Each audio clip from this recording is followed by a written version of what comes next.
ang dami ng murang stock sa Pilipinas. Now that the Philippine Stock Exchange is trading within its psychological support, yung 6,000 level. So, yan yung level na yan yung level na kung saan marami na talagang murang stock and mataas na yung potential na kumita tayo, no, pagka nasa level na yan or even below that, because in history ng PSE, talagang always, no, wala namang pagkakataon na hindi yan nagkaroon ng reversal after a major correction. And historically talaga, guys, during bear months, nagkakaroon na ng reversal. Kaya talagang kung wala kang trading account at gusto mo itong pagkakitaan, pag-uusapan natin yung BDO Unit Investment Trust Fund, yung Equity Index Fund, para magkaroon ka ng idea paano mo pagkakakitaan yung mga nangyayari sa stock market ngayong buwan.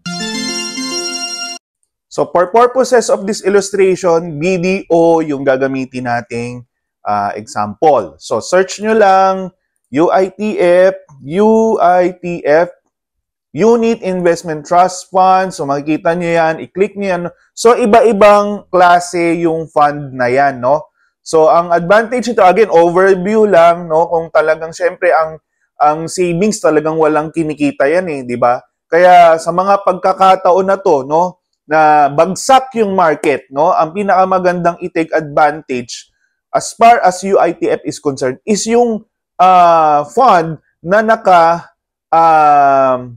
nakatag or sinasabing nakalink sa equity fund. Kasi ito composition ng 30 stocks sa PSE. May mga iba-ibang fund pero sa ngayon kasi yung opportunity na maganda at magbibigay na magandang pagkakakitaan, no, oportunidad is nandito sa Equity Index Fund. So learn more, click lang yan.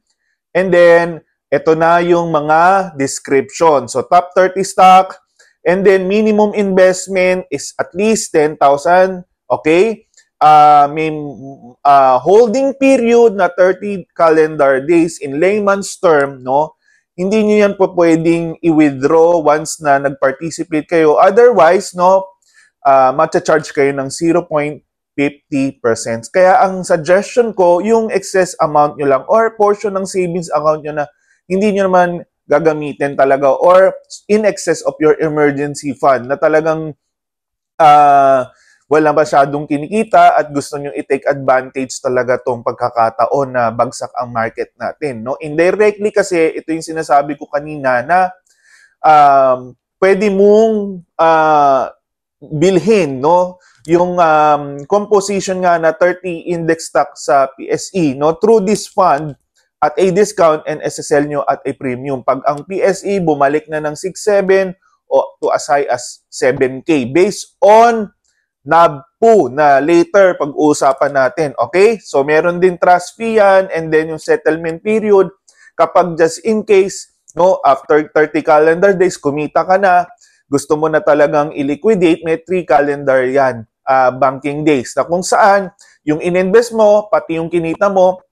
maki-credit back sa account mo. So, paano ka ba magpa-participate? Obviously, may tinatawag na NABPO na kung saan nakikita yung value niyan every 7:30 p.m. every day, no? Based dun sa closing ng index natin. Okay? So, click mo to and then click mo to, no?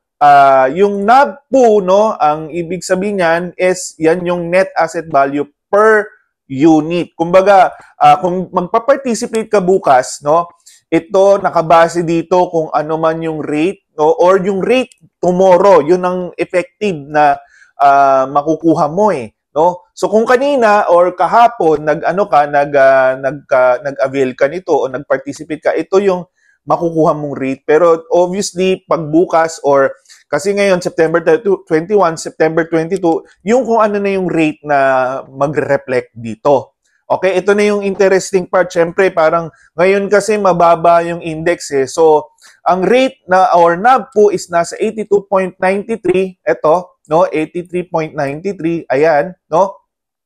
And assuming bumalik ang PSE sa 6.7, ideally, dito mo siya ibebenta sa 90.18. So, sample computation, okay?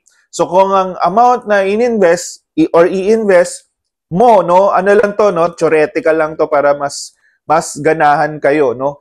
Is 1 million at nabili mo siya, nag-participate ka at 82.93.49 and then ibebenta mo siya, ililiquidate mo at when yung NAV po is nasa 90.188, no? Kung ang PSE bumalik ng 6.7, 8% yung kikitain mo. Kaya kumpara naman doon sa savings account mo na talaga namang less than 1 or almost less than 1% lang, no? Gross pa ng applicable tax. So ito ang laki na ng pwede mong kitain.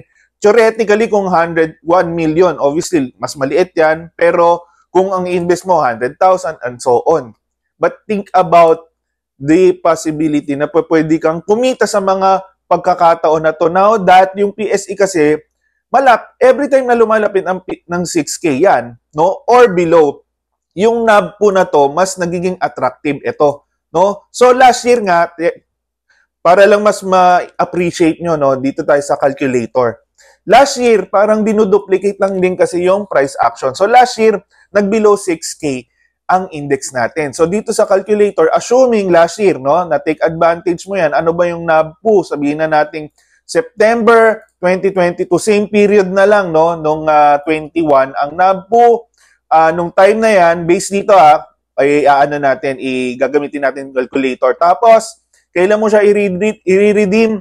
Normally, nagkakaroon kami ng tinatawag na selling season pagka January kasi because of January effect. So January, sabihin na nating 25, January 25 nung ang time na yun, ang index nasa 7K. Tapos assuming 1 million yung ininvest. Okay? So 1 million, so compute natin. No? Assuming nag-participate ka, ang kikitain ng 1 million mo, no, kung tinake advantage mo ito yung sinasabi ko sa inyong opportunity kasi ngayon guys na bihirang-bihirang mangyari to. No? Last year, diyan yung ideal buying season kasi namin sa CI program during October to December.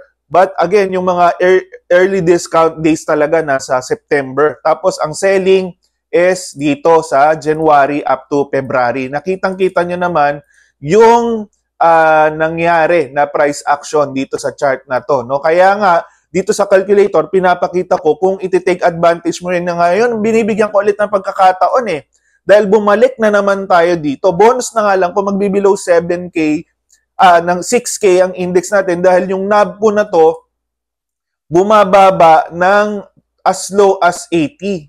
Okay? So yung NAV po nung binenta mo siya, 94, kung nakuha mo siya nung time na to, no, nasa 84, nung acceptance date, ang kinita mo, 11%, malaki na talaga yan. Sa 1 million, ito yung kinita mo. Gross, 116,000. Okay? Kaya kung ngayon magpa-participate ka, approximately 82 mo makukuha, bukas depende sa mangyayari sa index.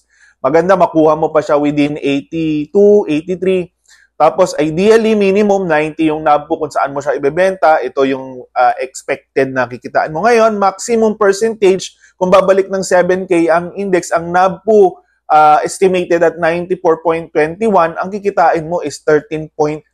Not bad. Kesa naman nasa savings account lang yung iyong pera. Okay? So, I hope meron kayong natutunan at kung may tanong kayo, just let me know, comment dito sa video na to or i-email nyo ako sa gem012613@gmail.com. Especially kung talagang gusto nyong matuto, no, ng mag-trade ng specific stock kasi talagang mas malaki pa ang kikitain nyo kasi ito naka-base dun sa composition nga ng index So individually, mas malaki pa dyan yung pwedeng kitain during dun sa season na sinasabi ko nga na buying and selling season. 20 to 30% sa specific blue chip stocks. Imagine niyo kung gaano kalaki yung potential. Kaya talagang kailangan yung i-take advantage ito. Pero kung wala kayong trading account at talagang kulang na kayo sa panahon, I suggest do this to the guidance of an expert kasi talagang medyo may risk talaga din na involved dahil ito pinoproject lang natin based on the assumption na aakyat yung index natin in the next few months. Thank you guys and stay safe everyone.